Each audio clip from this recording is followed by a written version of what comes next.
In 2016, Obiwanne Okeke, also known as Invictus Obi, was everywhere. Forbes 30 under 30, business conferences, magazine covers. You see, he was introduced as proof that Africa had finally produced a global tech genius. You see, he was the kind of guy your parents would point to and say, "You see how successful people dress?" But you see, here's what nobody knew. While the world was clapping, the American federal agents were quietly tracking an online crime operation. What a whooping sum of $11 million. And the craziest part is, the method used was so simple that Movi might have actually seen it before. And I'll show you exactly how it worked in a bit. But here's the thing, Invictus Obi didn't look like a scammer, not at all. He looked corporate. No Yahoo boy stereotype, no loud lifestyle online, no spray money in parties energy. You see, he had a company, the Invictus Group. They dealt in oil and gas, telecommunication, construction, agriculture, big words, serious sectors. And you know how it is, once someone mentions oil and gas, people immediately stop asking questions. And then the media came, Forbes, speaking engagement, panels. And you see, this wasn't just fame, it was an armor. Because the truth is, once people see a Forbes cover, their brain switches off. They assume someone has already checked this guy out. Invictus didn't need to break into a bank. He just needed him to believe he already belonged there. And once people trust, his stealing becomes incredibly easy.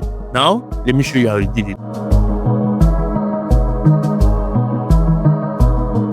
You see, this wasn't just luck, it was a process, a fully planned operation. You see, the operation started in early 2018, not in Nigeria, not in America, but inside the email inbox of a senior executive at a British company called Untold. Untold was a major distributor of Caterpillar heavy machineries in the UK. They had large invoices, large payments, routine wire transfers. So at some point, an email arrived that looked normal enough to trust. And for some reason, the executive clicked on it. And you see, that single action exposes Office 365 email credentials. You see, this was the most important part of the process. Let me explain this clearly. Office 365 isn't just emails, it's calendars, contacts, internal conversations. And once someone has access to that, they don't need to guess how the company works anymore. And here is the case that separates amateurs from professionals. They didn't send emails immediately, they didn't ask for money, they didn't even touch a single invoice. They waited. For weeks, they observed, they read internal conversations, they watched how invoices were approved, they saw who spoke to who, they studied the tone the executive used, and court records later showed that they logged into this email account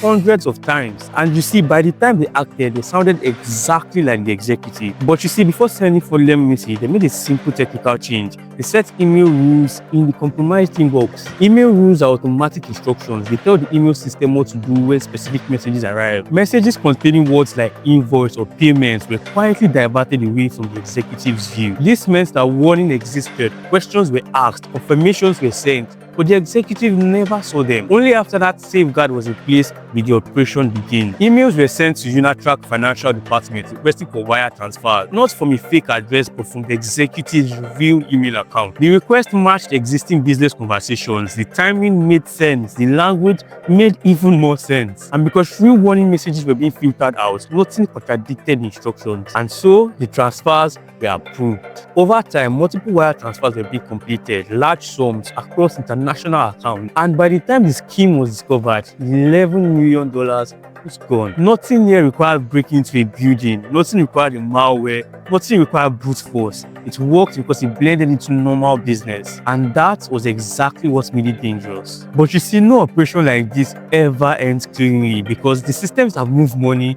also keep record. And at this point, the operation looked perfect. No alarms, no immediate suspicion, and money was gone. But you see, here is the part most people do not understand. Digital crimes don't end when money moves. In fact, that is exactly when it begins. Eventually, Untold noticed that something wasn't adding up. Invoices didn't match payment. Accounts didn't reconcile. Money had left, but nothing had arrived. And that was exactly when they noticed something critical. The CFO never authorized this transaction. Once that question was asked, the investigation directed to only one place: the email account. You see, corporate email systems keep logs, and logs are records of when accounts were accessed, where they were accessed from, and how often they were accessed. And when investigators reviewed the logs, they saw hundreds of logins from locations the executive had never been before. Each login came with an IP address. An IP address is like a digital return address. It doesn't give your name, but it tells investigators where the device was. And many of these logins traced back to Nigeria. This stopped being an internal audit and became a federal investigation. operation because Unitrack was a foreign company and the money crossed international borders. The case eventually landed with the FBI. You see, wire transfers don't disappear.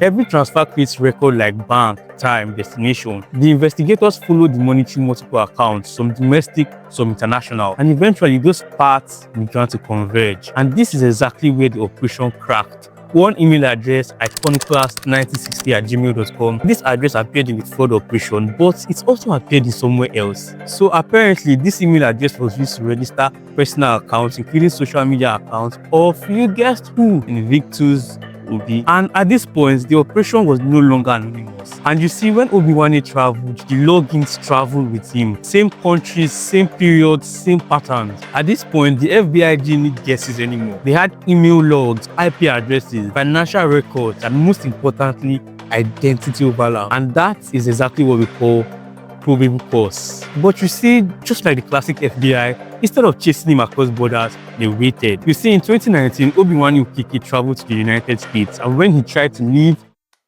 they arrested him immediately at the airport. The operation was indeed over. In 2019, Obiwanne arrived in the United States not as a criminal, not as a suspect, but as the same thing he has always presented himself as a successful international businessman. He was charged in the United States with wire fraud and computer-related crimes. And in 2020, Obiwanne Okeke was pleaded guilty not to negligence, not to misunderstanding, but to orchestrating an international fraud scheme. And in 2021, the US federal court sentenced him to 10 years in prison and ordered him to forfeit millions of dollars. The illusion was finally over. For years, that's where the story seemed to end.